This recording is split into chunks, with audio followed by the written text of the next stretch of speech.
त्रिदलं त्रिगुणाकारं त्रिनेत्रं च त्रियायुधं त्रिजन्म पापसंहारम्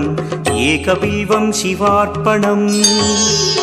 त्रिशाखैः बिल्वपत्रैश्च अच्छिद्रैः कोमलैः शुभैः तव पूजां करिष्यामि एकबिल्वं शिवार्पणम् कोटिकन्या महादानं तिलपर्वतकोटयः काञ्चनं शैलदानेन एकबिल्वं शिवार्पणम् काशीक्षेत्रनिवासं च कालभैरवदर्शनौ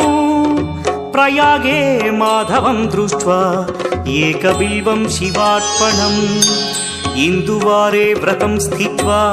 निराहारो महेश्वर नक्तं हौष्यामि देवेश एकबिल्वं शिवार्पणम्